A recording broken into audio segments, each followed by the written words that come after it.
ჩვენ 10 და 100 ალასანიას მსგავსი ავანტიურების რა თქმა უნდა არ გვეშინია და რა თქმა უნდა ჩვენ ამ აბსურდულ წინამდებობებს მარტივად გადავლახავთ, მაგრამ ისაც მან გააკეთა სააკაშვილის სტილში ძალიან ბევრ კითხვებს ვსვადებს.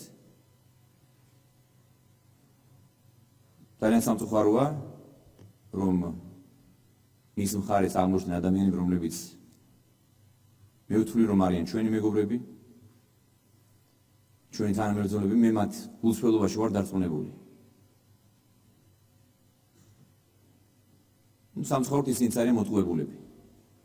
ძალიან მალე მიხვდებიან, რომ დიდ შეცდომას ჩადიან ისინიც, ვინაიდან მათ არჩევანი გააკეთეს პიროვნებას და სახელმწიფოს შორის. მე გუშინ ვთქვი და კიდევ მინდა რომ გავიმეორო. ეს მათი არჩევანია.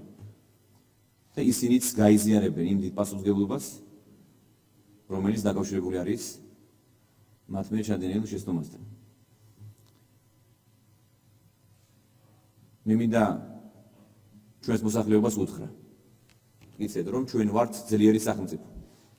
ჩვენთ ერთიანი ძლიერი მთავრობა, ძლიერი ხელისუფლება და ჩვენი სიძლიერე გამოხატული არის სწორედ ჩვენს დემოკრატიულობაში.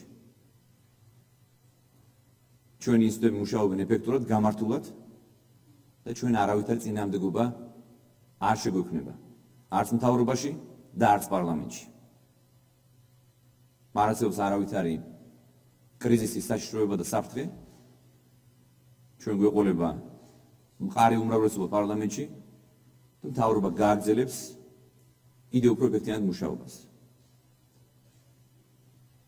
მეორე სრულიც არ არის, რაც უფრო მალე მოხდებოდა ასეთი მოღალატე ადამიანების ჩამოშორება ჩვენი გუნდიდან, მით უკეთეს ჩვენთვის და ჩვენი ხალხისთვის, ჩვენი ქვეყნისთვის. რაც საწყენია ჩვენთვის პირად ის არის, რომ ისინი არ ურთიდებიან ჩვენს ქვეყანას.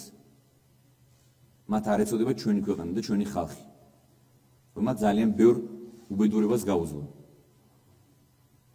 და გუშინ რაც მათ გააკეთეს, ეს არის ძალიან დიდი დამაზიანებელი ჩვენი ქვეყნისთვის. მოგვიწევს კიდევ ერთი 2 კვირა ინტენსიური მუშაობა იმისთვის, რომ ყველა ეს აბსურდული კითხვა მოვხსნათ, მაგრამ ჩვენ ამას მოვახერხებთ და შევძლებთ. ჩვენ ვართ მობილიზებული, ვართ ერთ გუნდად, ერთ მუშტად შეკრული და ჩვენ უნდა გავაგრძელოთ წინსვლა და ცხოვრება. აბსოლუტურად უემოციოდ, მშვიდად. მე მინდა მოსახლეობას მოუწოდო, რომ დამშვიდნენ, არაფერი არ მოხდება, არც არაფერი არ ხდება რეალურად. 3 ავანტიურის პროცედურა, 1 ავანტიურისტი და უჩგო მინისტრი ამბიციური ჩამოგშორდა და ამით უდიდესი არაფერი არ მოხდა.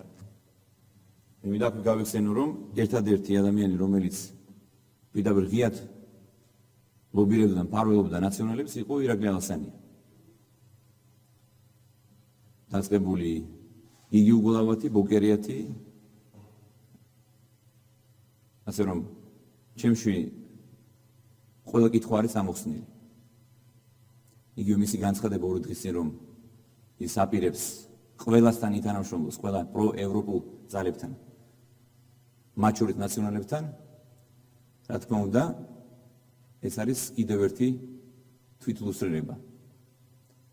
მაგრამ მოსახლეობა კიდევ მეორებ ძალიან ბევრ ამას გაიგებს, ძალიან ბევრ სიურპრიზს გაიგებს.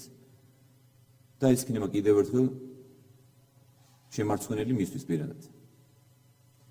და მის თანაგუნდელებისთვის, რომლებიც ასევე გაიგებენ ბევრ სიურპრიზს მის შესახებ.